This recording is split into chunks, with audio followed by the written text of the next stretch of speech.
নমস্কার। আজকে আপনারা প্রত্যেকে দেখেছেন যে সারাদিন ব্যাপী একটি স্বাভাবিক দিনের মতোই আগামী কালটা কাটাবেন।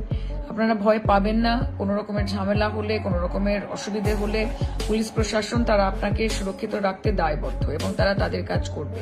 কিন্তু আপনারা কিন্তু বিজেপির এই ফাঁদে, এই প্ররোচনায় আপনারা পা দেবেন না।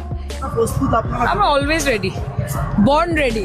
এক্ষুনি ইলেকশন করুন, বিপুল ব্যবধানে অনেক মার্জিনে তৃণমূল কংগ্রেসের প্রত্যেকটি ক্যান্ডিডেট জিতবে। লা ইলাহা ইল্লাল্লাহ মুহাম্মাদুর রাসূলুল্লাহ বিসমিল্লাহির রহমানির রহিম। তৃণমূলের ভরাডুবির পর এবার মমতা বন্দ্যোপাধ্যায়ের থেকে মুখ ফিরিয়ে নিয়েছেন সায়নী ঘোষ। 2021-এ যার গর্জনে কেঁপেছিল রাজপথ, 2024-এ যিনি রেকর্ড ভোটে জিতে সংসদ কাঁপিয়েছিলেন, সেই সায়নী ঘোষকে এখন কোণঠাসা। 2026-এর বিধানসভা নির্বাচনে তৃণমূলের ভরাডুবির পর থেকেই দেখা যাচ্ছে এক অন্য সায়নীকে। যে নেত্রী একসময় মমতার ছায়াসঙ্গী ছিলেন, আজ তিনি কেন নিশ্চুপ? কেনই বা তার সাথে নেত্রীর যোগাযোগ বিচ্ছিন্ন? 2026-এর নির্বাচনে তৃণমূলের অভাবনীয় ফলের পর থেকে সায়নী ঘোষকে সেভাবে ময়দানে দেখা যাচ্ছে না। বিশেষ করে যাদবপুরের মতো গুরুত্বপূর্ণ জায়গায় দলের ফল প্রত্যাশিত না হওয়ায় দলের ভেতরেই প্রশ্নের মুখে পড়েছেন তিনি। আর এই হারের গ্লানি থেকেই কি সায়নী নিজেকে আড়ালে নিয়ে গেলেন?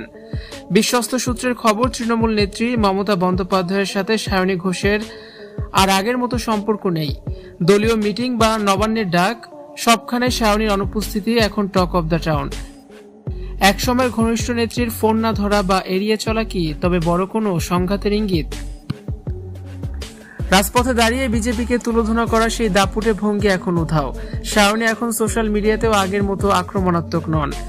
এই যে ভুল বদল, এটা কি কোনো অভিমান নাকি নতুন কোনো ডেরায় যাওয়ার প্রস্তুতি? রাজনৈতিক মহলে জোর গুঞ্জন, সায়নী ঘোষ তৃণমূলের বর্তমান পরিস্থিতির উপর বিরক্ত। তিনি কি তবে আবার অভিনয় জগতে ফিরে যাবেন, নাকি রাজনীতির রং বদলে অন্য কোনো পতাকা তলে আশ্রয় নেবেন? এই নিয়ে জল্পনার পারদ এখন